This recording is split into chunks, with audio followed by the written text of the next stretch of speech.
So welcome to the Restore Podcast. Welcome guys to the Restore Podcast with me, Owen Walker.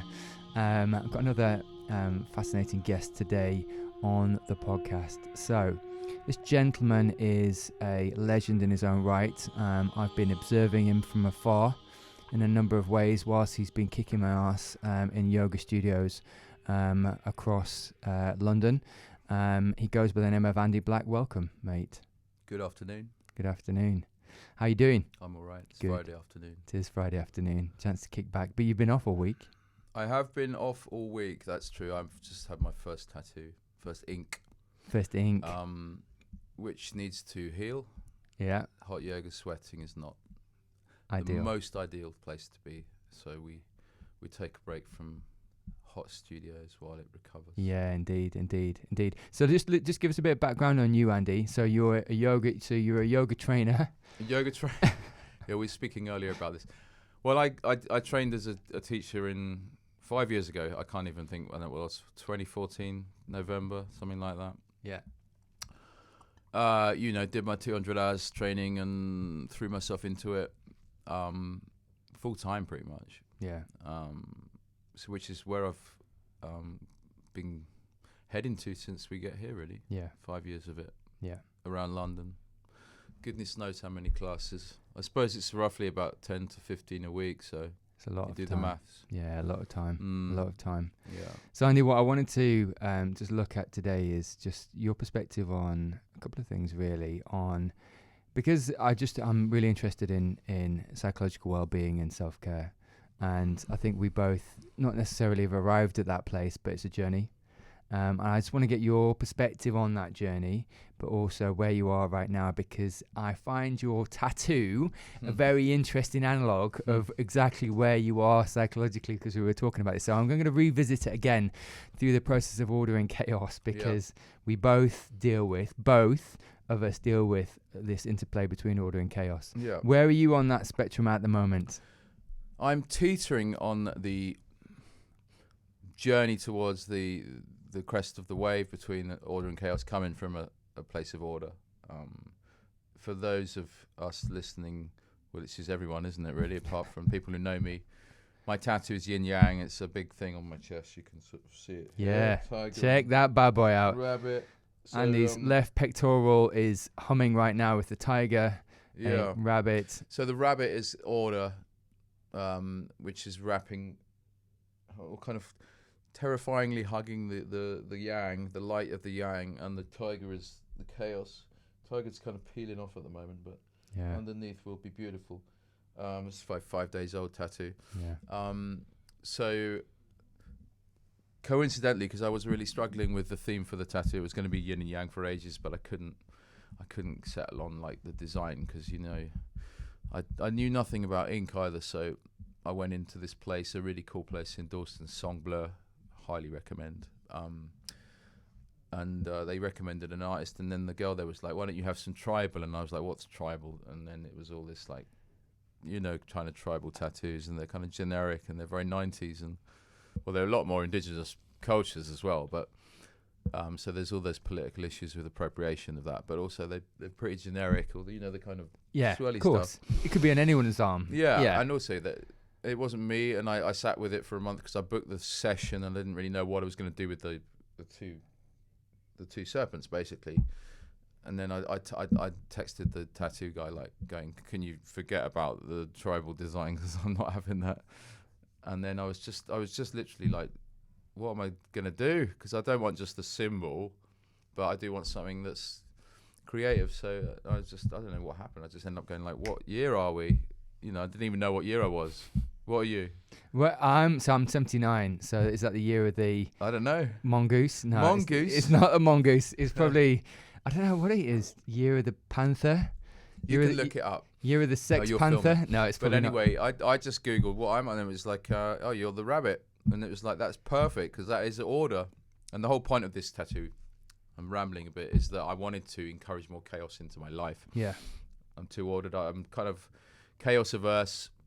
As a child, I was kind of scared of anything unknown and being looked at and being shamed and all these things that kind of are associated with the unknown, the darkness, the yin. So slowly over the course of the 44 years of my existence, I've been working towards encouraging more chaos in. And this was like supposed to be the manifestation of that. Like, we there's all a have reminder permanently on me that would say this is. I think the magic in the human experience lies upon the crest of the two states, right? Yeah. The flow state. So there we were. Yeah. That's what's That's really interesting. So let's just pivot a little bit and look at flow state, Andy, because you work in studios, yoga studios, where you want to get people into flow state. You know, some people achieve it, some people don't. What are some of the fundamentals of accessing flow state in your mind? Well, the thing about flow state is, I forget the guy's name who came up with it. He's like a German guy, isn't he? He's got the most unpronounceable name. Ching Tekni Hai or something. Yeah. Some Hum Ching Tekni Hai. He's awesome on YouTube. You check him out. Like his explanation of the graph with all these like different parts of the experiences which make up the flow state. Yeah. But ironically, flow state gets kind of misused in yoga. People sort of think, well, if I'm in the flow, in the vinyasa, then I'm in flow state. But that's not really the case. It's obviously paraphrasing massively what his thinking would be. But it's in that space between doing a posture that you know well and taking a risk with not your body and your fitness or your health, but moving into somewhere unknown. It's when you're dancing, it's when you're skating, you know, it's when you're taking risks. It's not a permanent state. And it's not a safe state. No, it's not safe. It shouldn't be safe. It's by its very nature it should be dangerous. It doesn't need, like I said, it doesn't need to be physically dangerous to your well-being, but it should be scary, but there should be some sense of order integrated into it. Yeah, so it's an interplay between. Yeah, it's like, you know, it's like somebody nailing a guitar solo or a move on a gymnast mat or a surfer on a wave. You know, it's like we all know what it is because it's when everyone stands up and applauds when you're watching something. So you know it when you see it, but you don't necessarily. It's hard to define. But when you see it, you can call it out in someone. It's why as well that there are millions of views of YouTube videos of epic wins. You know. Yeah. And epic fails because humans love to see that that goes wrong. How small that spaces of success. Yeah. So people often say, "Oh, we're so macabre," or we love to watch, you know, those epic fail videos. And I think it's actually an explanation of we like to see how bloody hard things are, because it makes the moments of success so much more. If it was all success, there would be nothing to gauge it against. So you always need the two states, you know. Absolutely. You know, there's the famous. I think it was Rousseau. I can't remember who it was. Someone famous philosopher talking about bread and circuses. You know, that was the sort of thing like you could throw at the masses and that would keep them happy. You know? So all people need is bread to eat and circuses or whatever you'd have now, gigs or parties. And he said, "Oh, if you gave the people all the bread they could ever want and all the circuses they could ever attend, they'd look for something different because that's the human experience. Like we don't suddenly go, right, we got it all now." Yeah. The constant thirst for more or thirst for something different. Yeah, something different. 100%. Something that isn't ordered in the way that things are. 100%. So Andy, that's why there is no such thing as utopia. Yeah. Does not exist. Yeah. Agreed.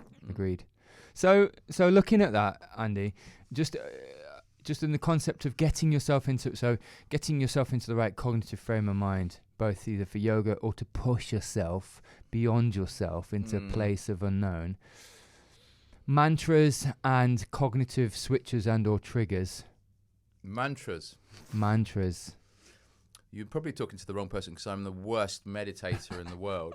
I never do it. I hate it. I can't do it. It makes me insane. Whenever I'm given a mantra to say out loud, I did one recently. Like, what's that indigenous prayer that goes along the lines? It's got a funny name. I love you, thank you, I'm sorry, please forgive me. Yeah, it's got a name, hasn't it? It's like a Buddhist prayer. It is a Buddhist prayer. I can't remember. If you put it in, you'll look it up, and it's got a name, and it's recited over and over again. Like I love you, thank you, I'm sorry, please forgive me. Yeah, yeah. And I was doing a course with one of my, Dylan Iolu, who trained me as a yogi. He's amazing. And he's a bit more of a coach now than he does still teach yoga. He's a yoga teacher trainer. But I did a little immersion weekend with him about half a year ago, a little longer actually. And he works a lot with mantras, and this is to say they're great. They work, and I hate them. But Yeah. Anyway, he had that thing that he made us all recite, like answer and call, like I love you, thank you, I'm sorry, please forgive me, literally like fucking 75 times or something. Went on, and at the end I was literally in tears, going insane. I nearly like walked out of the room. Yeah. It was like we did like 15 cycles for a mother figure in our life, 15 for a father, 15 for someone else, 15 for ourselves. But at the end of it I was just like, fuck this. yeah. But I'm aware it was obviously powerful, and in a sense maybe that was the reason I collapsed, because there's another cliche which I probably mang on about to you in class. We need to do the things we least want to do. Yeah. But I don't actually think I work very well in a lot of the ways that meditation is presented to me. I haven't got a lot out of it. I prefer getting up in the morning and getting on with it. Yeah. I don't want to be sitting in the garden for half an hour, festering or having a meandering. glass of water and Yeah. making gratitude lists. My gratitude is getting up and looking outside and logging on, right? Yeah, cracking on. Yeah, and literally logging on. Yeah, I this is where I'm kind of anti-yogi, and this is great. This actually Elvis juice, Elvis juice. Let's just talk about the Elvis juice for a second. The BrewDog Elvis juice. In a sense, this is the explanation of flow state, because you go into a lot of mindful worlds, and there's obviously types of people that occupy them, and ways of living and lifestyles.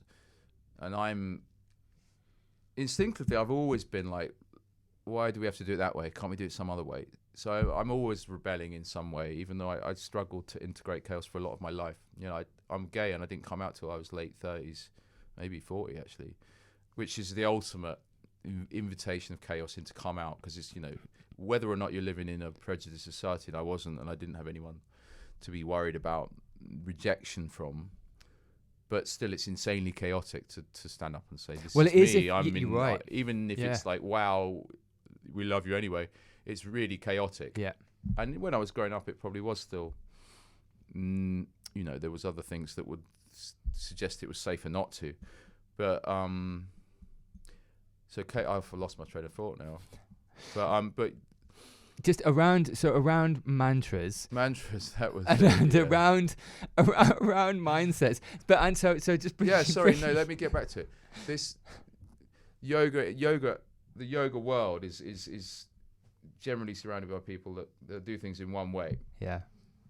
Green tea, well, not even green tea, like fruit teas and no alcohol, and practice ahimsa, non-violence, and there's a kind of group think about a lot of the way people do things. So I'm in that world. I'm always like, how can I subvert it? How can I fuck it up? Yeah. So the reason maybe you're coming to me as well is because I do things in a slightly different way, and maybe I encourage people that I teach to think about things a bit more, to take a bit more responsibility. I think so. Question. Maybe hopefully I give them the space to tell their truth a bit more rather than to follow what they're told. Maybe that's where I'm at. Mantras, I suppose, can help. I just don't have a place for them in the way I do things. I certainly don't teach them. I don't teach Kundalini. Well, your mantra that you taught in class, you did teach a mantra in class. You're right, I do. You do teach that, mantra, yeah. and I'll tell you which mantra you teach. What was that? Fuck it. Is your mantra. Fuck it, yeah. Okay, yeah. That was your mantra. I kid you not. In front of 30 people teaching sweaty people. That was the mantra. Let it go and fuck it. I mean, let it go is a very famous one, I suppose. Yeah. But yeah, I mean, let go of control. Fair enough. Yeah, fuck it. It's quite similar in a way. But I think the reason fuck it's great is because it implies that there's a decision that needs to be made or an action that needs to be done, and there's a blockage, and the fuck it is the kicking the ball over the line, isn't it? Fuck it. Fuck it. Fuck it is a release might of something go wrong. Fuck it. Yeah. And it can be really it doesn't always. It's not always a good result. It's not always a good result. Fuck it. It can have quite negative connotations, but also, if you're thinking about something and you're moving towards procrastination over deliberation, then fuck it, it's brilliant, isn't it? It's like, what was your gut say? What did you first consider to be the right thing to do? Well, to do it, well, to jack the job in, or to dump them, or whatever, probably the best one. Yeah, I think so. I think so. Yeah, well, you're doing that now, right? Yeah, exactly. But you got to live it, Andy. It's not just the words, is it? And I think that's what you're inferring by all this. Yeah, and it's just trying to get people to be more instinctive, to trust their hearts maybe more, and to land in, to stop all the games as well of like, well, what will it make me look like? How will I be presented? Am I ready yet? Will I be found out? Catastrophizing the results of making the decision. It's just like, fucking do it. Yeah. So to that point, Andy, one thing as a critical care paramedic I've found is that people negate problems which are right in front of them. Okay. There's a growing, expanding problem, mental, physical, or otherwise, that they can't deal with or don't choose to acknowledge or deal with.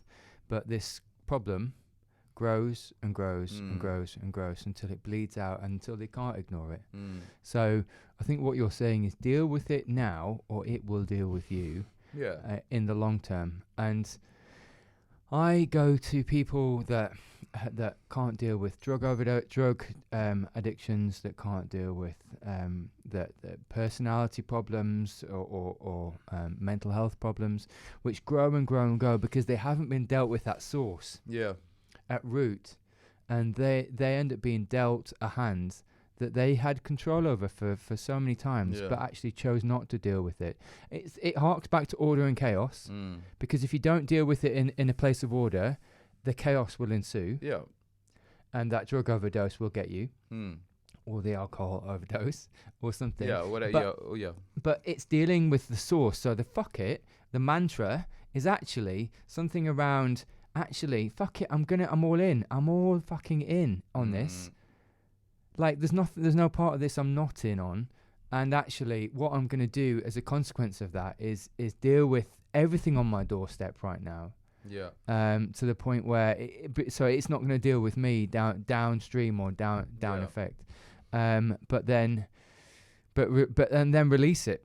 Like you said, I think part of what I've got from your sessions, Andy, and part of, I think, what you preach is release, but release with the truth. So interact with the truth, be released from what you're dealing with, but do it in a truthful way, because that's the only way to really move through. It's the toll that is taken on ourselves by not aligning with truth. It's immeasurable. I mean, it's psychological. The damage is physical to a lot of degrees. I mean, there's so much writing that's been done on the physical effects of stress, right, on bodies, whether that's to disease, to cancer, to long-term chronic illnesses, that simply being in a state of stress is caused by, and also the damage caused by not aligning with your own truth. Living in lies, living in shame, secrecy, putting on masks, having to wear the masks, having to like play the roles instead of aligning with your truth, and having to carry around shit. And we were talking before the interview about shadows and integrating the Jungian kind of idea of integrating shadows into your entire being, which is again integrating the chaos into the order. But if you don't, like you said, if you don't integrate it, Andy, it deals with you. It deals with you. That's another way that this works. It's like the wild tiger, isn't it? It's a wild tiger just running amok and in your life in a fucking rabbit hutch. Rabbit hutch. The rabbit is shitting himself because he's going to die in 5 seconds. Yeah. Or you can tame the tiger, and the rabbit can teach the tiger some useful tools and lessons about, patience and cautiousness and stealth, who knows what, and the tiger can teach the rabbit to be brave.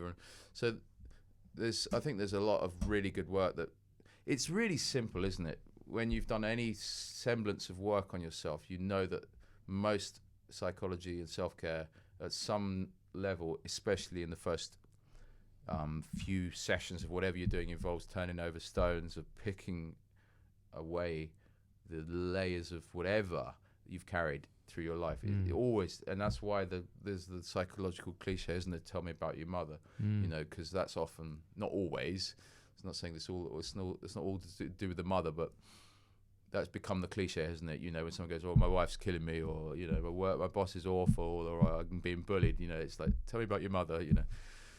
But that often is like, we peel more and more layers, and you come back and back and back until you're going right back to childhood and that moment in school or in the childhood home when this happened, that happened, and then all the wiring is set, and therein lie the shadows. That you've locked away, the way people used to laugh at you, or the way, and a traumatic event, abuse, trauma, whatever. So that's the shadow which most people carry around with them. And that's the work most people need to do, in groups, on one-to-ones, or just watching YouTube videos. There's so much of resources that there are more resources for self-care now than there've ever been. I mean, you say it's the big problem now, but I mean, in a sense, it's been way more demystified than it ever has been, and people share a lot more about that they're even having therapy is like now, well, certainly middle class circles, it's something people probably share as a badge of honor. Where I'd say 10 years ago, less maybe, people I remember one of my mates proper confided in me that he was seeing a therapist. Like, it was like a secret hidden. But I've been seeing a therapist. Nothing wrong with him. Well, I mean, there's nothing more wrong with him than anyone. But I remember like, oh, really? And I hadn't seen any, but now we've come a long way that you wouldn't, I mean, we haven't come that far because it's still 65 quid a go. When it's like $5.99, buy one get one free. Unless you're suicidal, you're not getting it on the NHS. No, indeed. So Andy, one of the things and even then you're probably not actually. You're probably not getting a good deal. I mean, you're probably not going to get it. Unless you're actually like, I mean, it's more likely that give you a course of meds, isn't it? But I wouldn't like to claim that to be gospel. But resources are tight. And it's not cheap, is it? No, it's not. And you need to do a lot of sessions to get something out of. Yeah, agreed.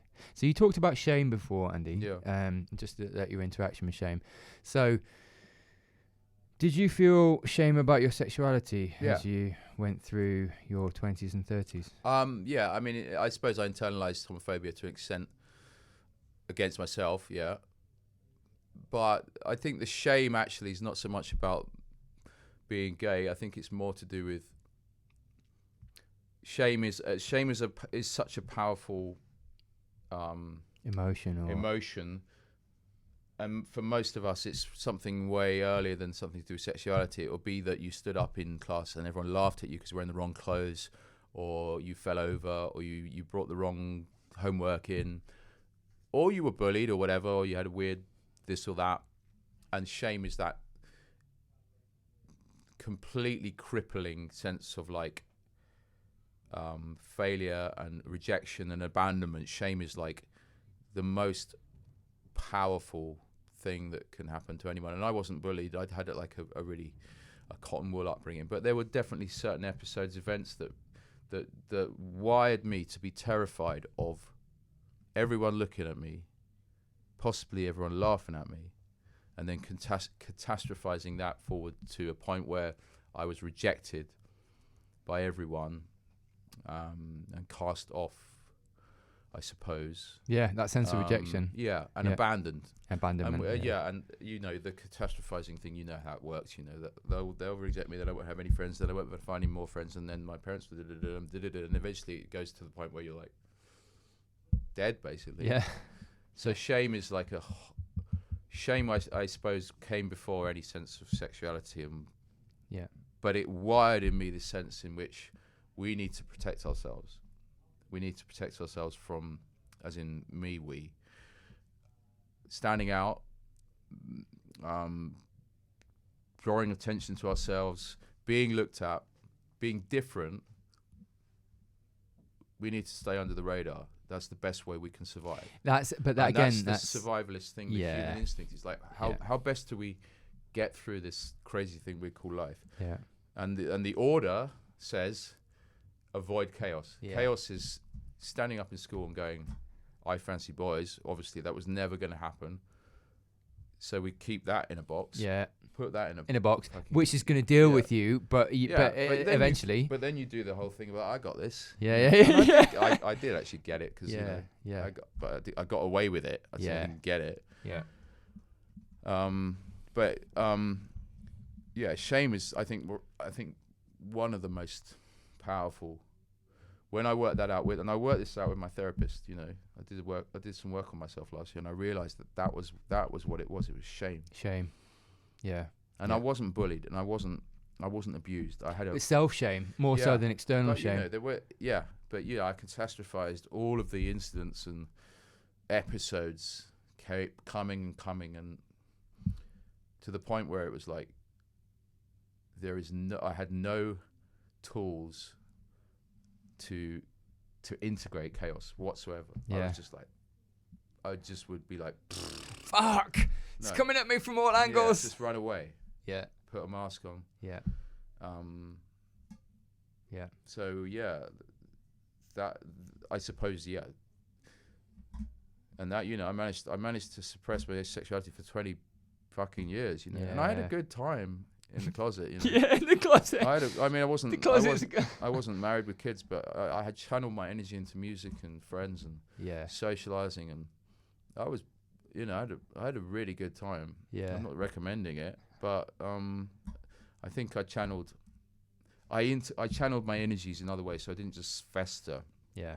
I was doing lots of music and an insane amount of music, and I was just busy. It's just Yeah. Keeping yourself busy. Yeah. Which is the best way to be, but until it's not. Yeah, exactly. And then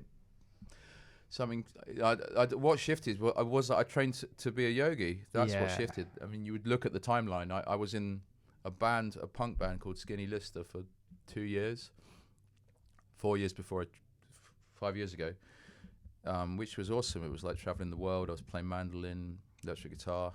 They're still going. They're amazing people. What's that? They're like a punk band, Skinny Lister. They're always on tour. It's just nut jobs and beautiful people. But I was in that for 2 years. I was making music on my own before that. And I was doing yoga a lot on the road then. And I had a bit of an unhealthy relationship with alcohol in that band, just as kind of medicating my way through it. I was finding it the Groundhog Day aspects of being in a touring band, of just getting up, hotel, checking in, checking out, playing the gig, getting drunk, getting up, hangover, getting on the bus. The routine of it lost its luster. Yeah. At least after about a year. Yeah. But I was starting to do yoga then. I'd sort of found a yoga studio in South London, which is where I found Dylan Ayalu, who trained me as he's busy. He trained me as a yogi. He was from that studio, but I was doing more and more yoga on the road with my band, like in hotels. I was like lifting up the beds to get a mat out, and it became this obsessive thing that I just needed to practice all the time. Yeah. And then I ended up getting sacked from the band, and I don't mean I was ready to leave. I didn't have the tools to even do that. That's how. It was obvious that I needed to leave the band. I was hopelessly unhappy at the end. Yeah. I was burnt out. I wasn't bringing any love and light to the band. I was just like, I needed to be let go. It was like, it's like we need to let you go. But I mean, that's exactly what the conversation went like. It was like to let you go. Wow. You need to, I was like, thank you almost, like, because I didn't have the bollocks to do it. Yeah. But as soon as that happened. And that was actually someone saying, look, this is the chaos that you needed to fucking integrate. Yeah. Here it is. Yeah.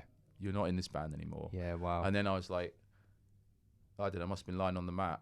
And then I was like, I need to teach this shit. Yeah. Yoga. Yeah. And it was just like a moment. Yeah. It was literally like in Shavasana, which is, for those people that don't practice, is like normally the last posture in a flow class. Shavasana, which is lying down, eyes closed. It's a meditation, isn't it, It basically? is a meditation. So it was in one of those moments I remember lying there and I was thinking, I'm going to teach this. I'm going to teach this shit. In some way. Yeah. I'm going to do it. Yeah. And then I pretty much signed up. I signed up to it. I did one extra gig for that band, for Skinny Lister.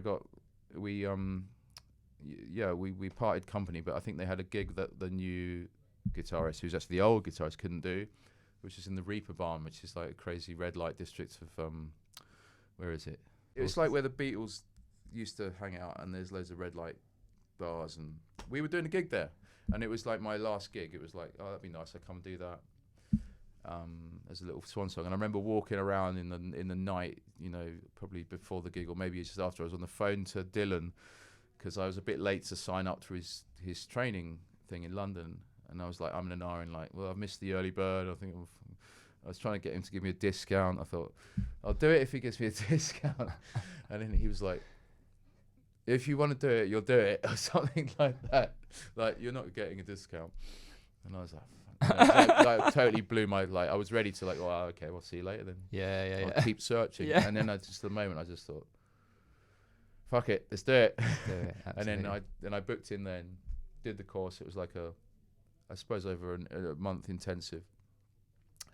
Training as a yoga teacher. And then I came out within about 4 months of that. 3 months of that. Yeah, wow. Got a grinder on my phone and Yeah, the rest is history. But I'm not saying sexuality even really defines me, but it's a good example of your interaction with shame and overcoming it. And also how actually. powerful a mindful practice, and that was a massive mindful immersion that I did. It was, a lot of it was group work, therapy work, transformational healing work in the training. It wasn't all just learning posture and learning the teaching tools, but it unblocked all this crap. Yeah.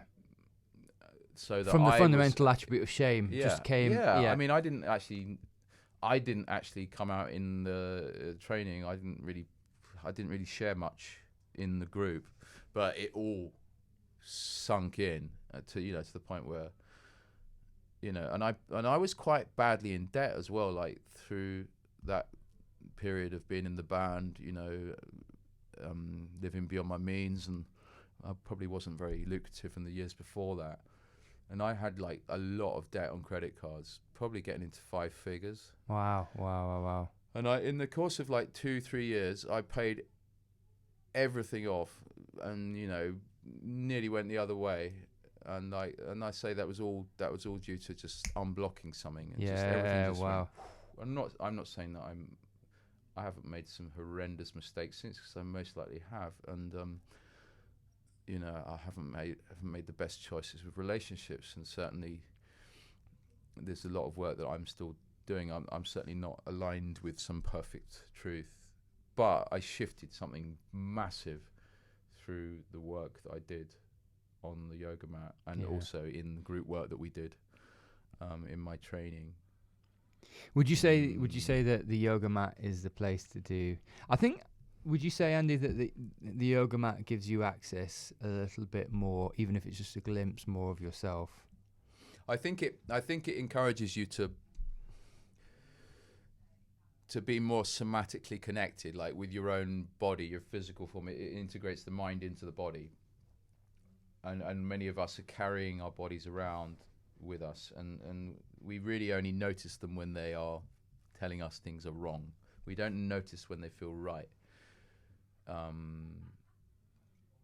So the only times you really have these conscious connections with your body is when things hurt, or they itch, or they ache, or they're numb. And that's maybe not the best example, because that would encourage you to think maybe there's some more energy that could go there. But I like the way in yoga that you start to notice your body and the way it moves and flows, and the way you have control of muscles and movement.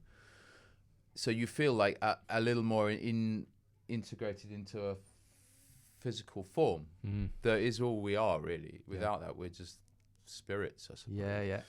In the sense that I am anything, it is as what I can do as a physical thing, whether that's to make noise or to touch or to move or to send energy. I don't really have any purpose as a mind. Yeah. I can't do anything with my mind. I can only do things with my vocal cords and my heart and my muscles, you know. That's how we connect. We're social beings. Yeah. So in that sense, yoga starts that process off of like being aware of your body, being okay with it as well. And again, letting go of shame of your body, you know. That's why, I mean, we've practiced, you've practiced in Bikram for years. Years, yeah. And I'm still shit, but yeah. There's no such thing as, you know, I say all the time, there's no such thing as being good or shit at yoga, asana. There's only the asana and what you're doing, and your experience on the mat is it's not comparable to anything else, really. It's just you just meet yourself where you are. But one of the things I love about teaching at Bikram, as you know, I don't teach Bikram yoga, but I teach at a Bikram studio, and they all have massive fucking mirrors, as you know, across probably 1 or 2 walls, if not 3, right? Wall to, what are they called? Ceiling to floor. Ceiling to floor.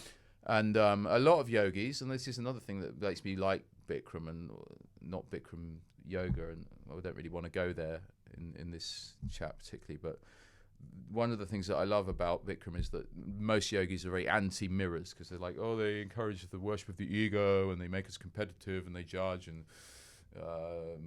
they shame. You know, there's this idea that, you know, you look at yourself and like, oh, look at my lumps and bumps, or look at the poses going way deeper over there, or, you know, I'm using props and they're just using whatever.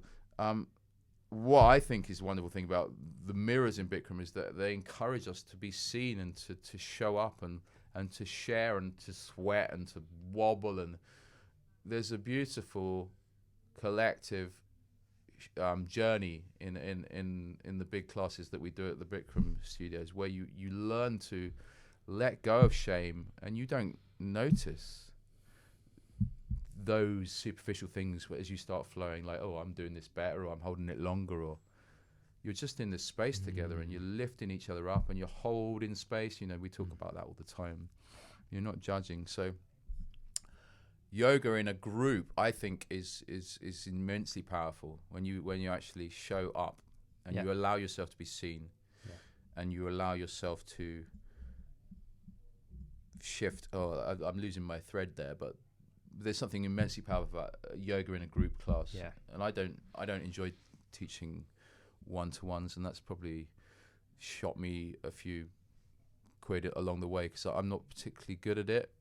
I like to teach in a group. I like the energy people bring to the group. I know there's a space for one-to-ones, and there's a space for amazing people to teach it, but it's not really where I'm at. Yeah, definitely.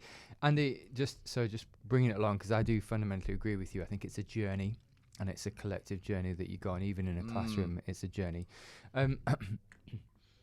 We've all got a blind self. Like, so as a critical care paramedic, I'm trying to access my blind cognitive biases all the time, just to make sure that the self-fulfilling prophecies don't necessarily occur. By mistake, you mean? By mistake. Yeah. By mistake.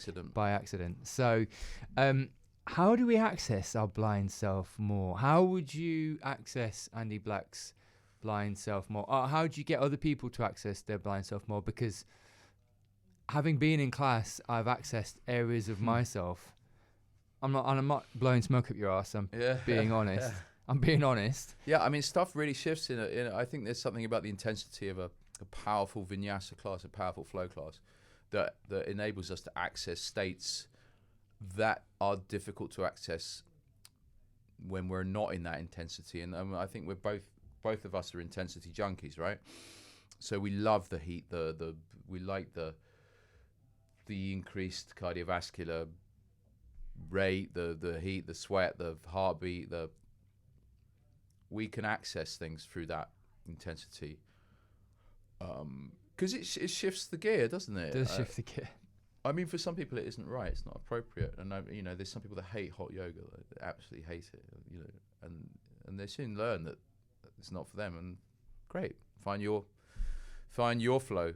But I don't know what it is, but I think there's if there's things that are unintegrated and there are things that are hidden, then it's just it's common sense, isn't it, that in order to access or to turn these massive stones over, it might require something approaching some intense shift for the transformation to occur. That's not going to occur with, like, here's some pamphlets, have a look at this, and here's a couple of YouTube videos that I really like. It might do for some people that work in that space, that work really well with going away and doing the work and homework, and other people work really well with these, like, it's like electric shock therapy, isn't it, really? It is. So one thing, Andy, I appreciate from you, and you've modelled it a lot all throughout this interview, and it's something I live by, is brutal honesty and vulnerability. Yeah. Because if you can't interact with the truth, as I do as a paramedic every day, see the truth in front of my face. Yeah. Because truth is caught up to people.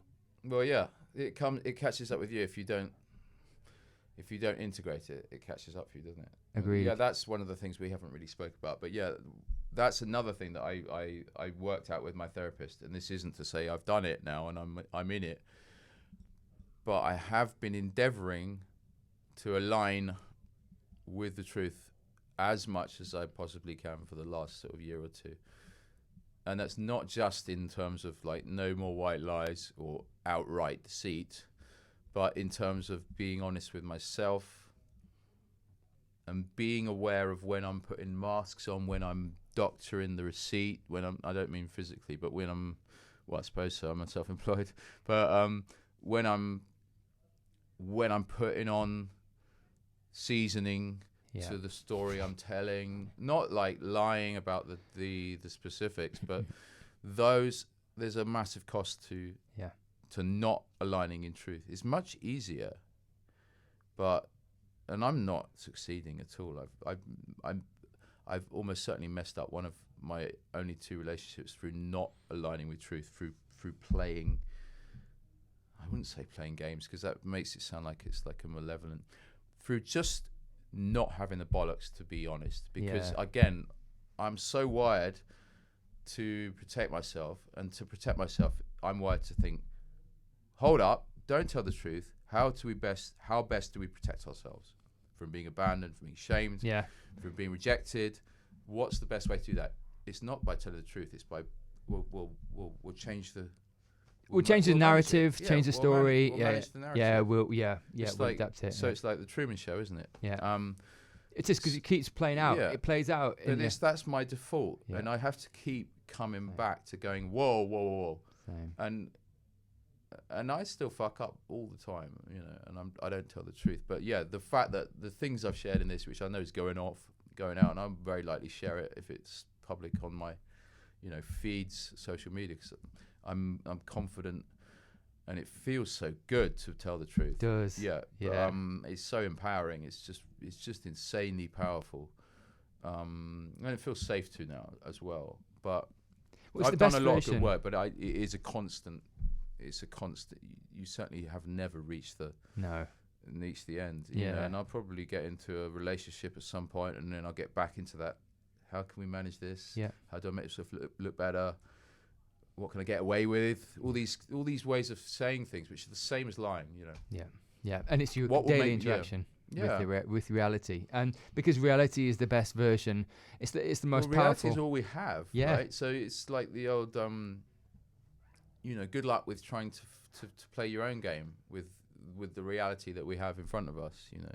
All of the way everything is aligned. The atoms, molecules, the cells, everything, and you're trying to play this game that subverts reality, and that's going to serve you well. Exactly over the long term. Good luck with that. You sort of think, well, great.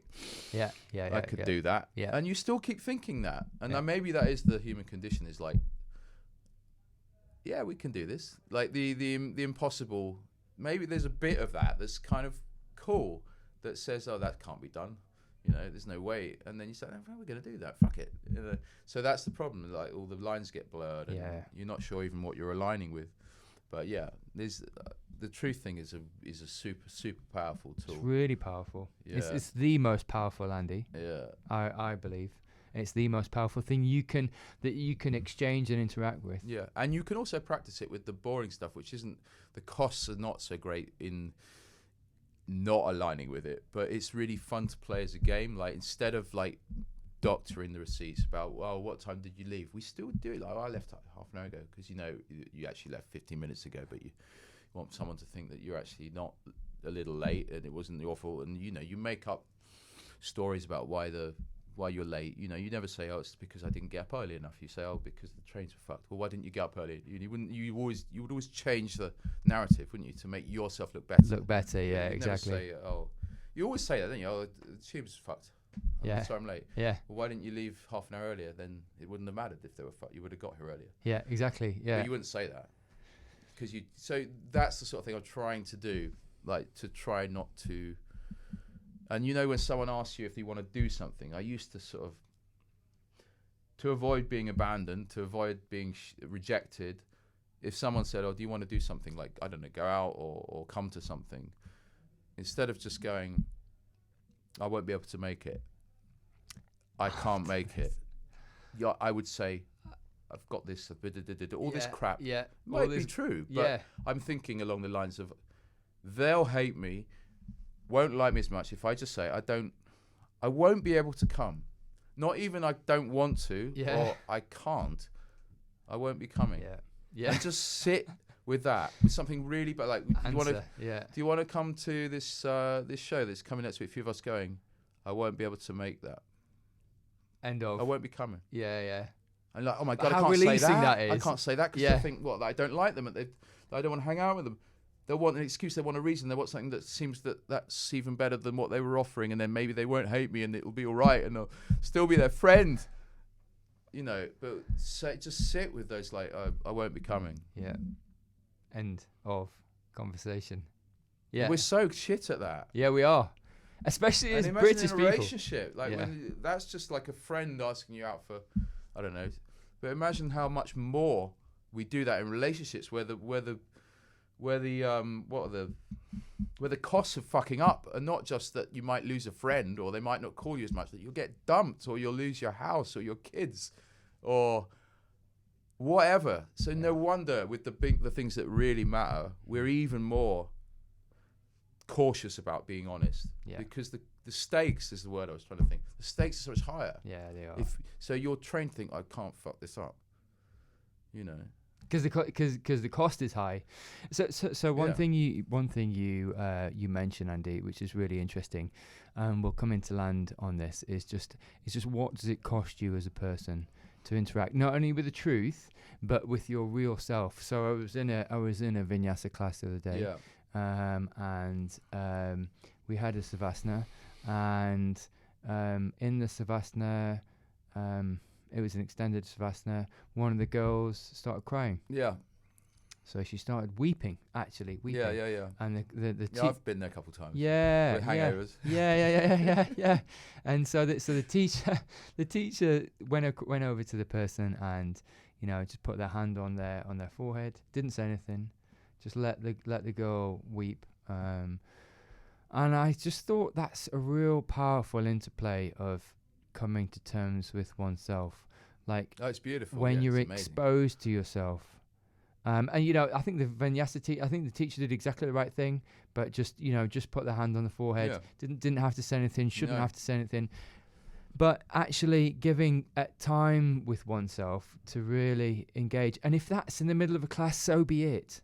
But how powerful that was. Well, there's so many things that crop up in yoga classes, just in the structure, the mechanic of a basic yoga class, that are just immensely powerful. And I quite like the way that people come to yoga mostly to work on flexibility, on injury or fitness. Some people come with more kind of grand designs for spiritual awakening, I guess, but most people don't. Or they're trying something. But I love the fact that they come to the mat and this stuff shifts and happens and comes out, and you learn so much from that accidental discovery. Like you sort of stumbled into this space where suddenly it's okay to open up and to be more real, to be more honest. And if the teacher is worth the their weight in gold, then they will open up space for that to happen. You know. Yeah, agreed. And I've actually done it a couple times, and that sounds like whoever that was teaching did exactly the right thing. But I've done it a couple times when I've been a student in Shavasana, where I've burst into tears. And one of the times it was with this American coach who'd come to a studio to do some training. He's called Mark White. He's a really cool guy. He's one of these Baptiste yogis from Baptiste Yoga. It's like a really crazy, intense flow school. They're a bunch of nut jobs, really. But anyway, he came and did some training, and I had been out the night before. This is again like I'm subverting the training. It was my mate's 40th or 30th or something. I got steaming, like I still made it to the class in the morning. It was you had a class before the training, and I was hanging. I did the class, but I was really emotional as well. There's kind of like there was a sort of serotonin dip as well from whatever I've been doing the night before. And I remember lying in Shavasana at the end of the class, and he was teaching it, and I was bawling my eyes out. But the ego in me thought, oh, he's gonna focus on me, and he's gonna make and I actually was quite looking forward to the attention and the I don't know, I just kind of wanted him to come in and give me more value for money or something. And he never even came up to me afterwards, and he was just teaching the class, and he held the space for me, and that's what I was getting at here. There's such a power in holding space, and you learn that in yoga. Like, you're not, as a teacher, there to fix your students. You're there to give them space, and when you've given it, you hold it. Yeah, you don't send messages, you don't manipulate, you don't fix people. You simply hold space for them, and they find out what they need to find out, and they might just find out what they need to do about it. In a self-discovery way, rather than and that's holding space, way. Right? Because we're trained to, somebody cries, get the tissues, hug, smother. Let's stop the crying, right? Because it's not a cool thing. Because it's chaos. It's chaos. Like, what the fuck is it? Shut them up. I don't like that, because that's making me scared.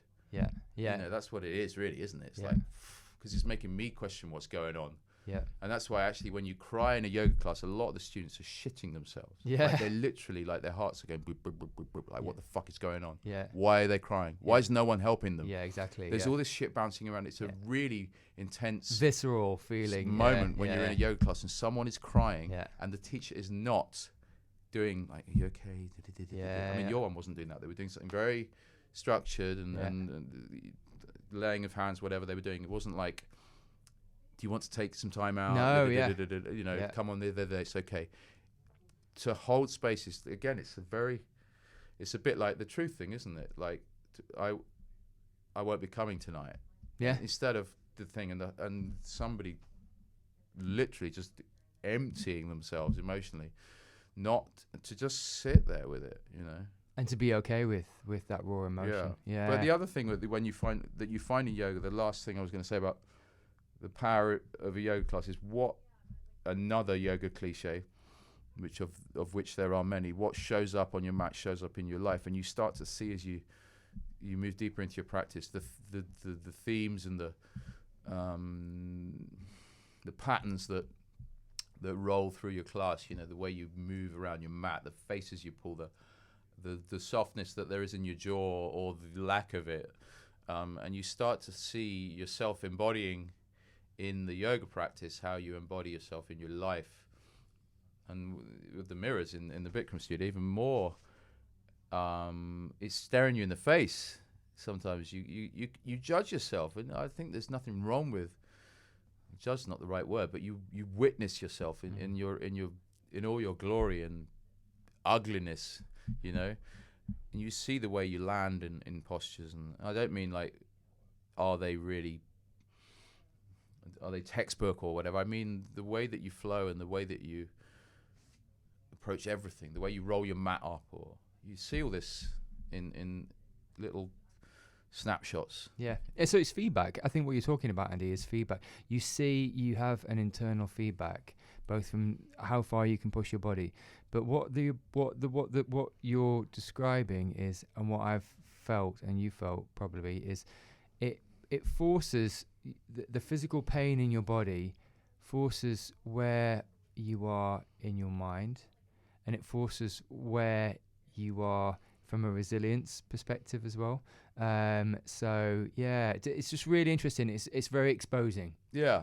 It's very exposing. Yeah, it very naturally needs to be, because you're digging about, you're delving deep. You are digging about, yeah. I mean, I'm doing some yin training this year, because I told you, like, sort of 5 years of my journey, and I haven't done any serious retraining since then, and I'm really looking forward to delving into that. And that the yin practices, like the yin is the darkness, right? The yin is the chaos, the going inside and staying in the posture for sometimes like 15 minutes. Right, so that's something that I'm sort of dreading. I'm doing it with a guy called Norman Blair. He's like a bit of a legend in London.